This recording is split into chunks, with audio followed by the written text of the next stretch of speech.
gerane omyong tadi kembang lambe nyatane kepot tedak kenas maneh kisah talang sapa nyono piatit jejer kabeh waranggono ngingkor sekaran jersari meseme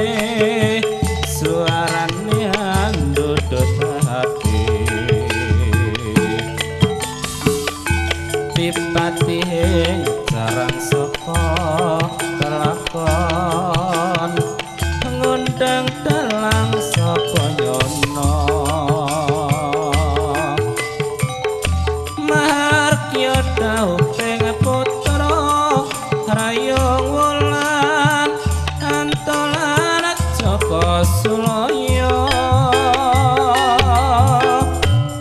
rayong wulan nandang pronto asmara mringki dalang sapa nyono nalika prang kedhot kaca rasranta ngondang dalang sapa nyono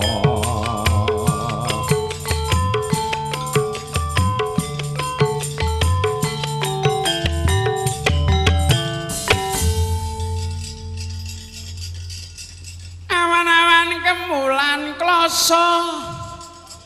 kloso iku akeh tinggine wak Gus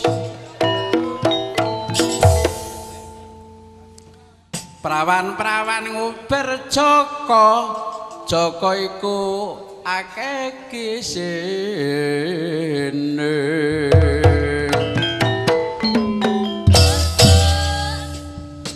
ngono-ngono ku salah peno dhewe Pak Karlim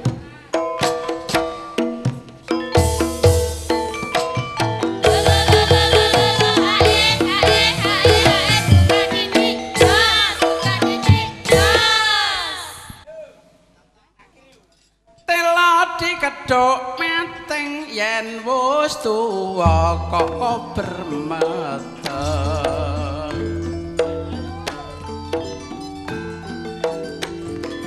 lemang-lemong nek atiku saiki susaya kaya wong bingung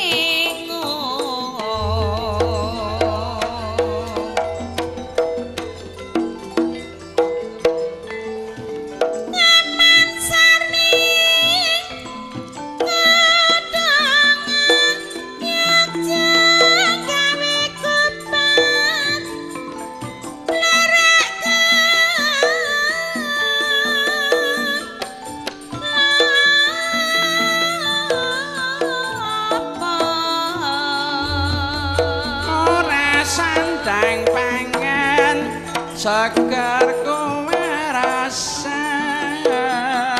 bangun seni padahal kita jantung derajat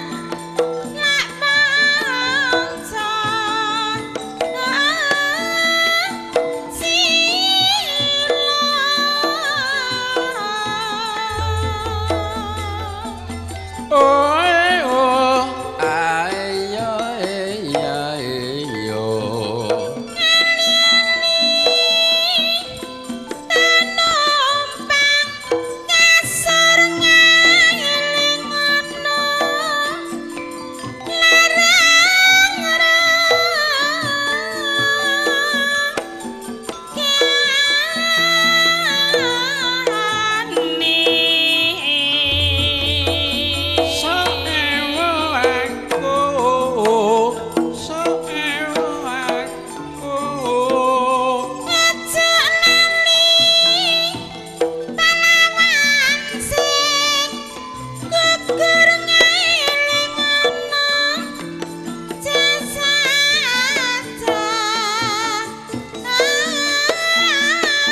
wektune wis cedhak esuk Bagong.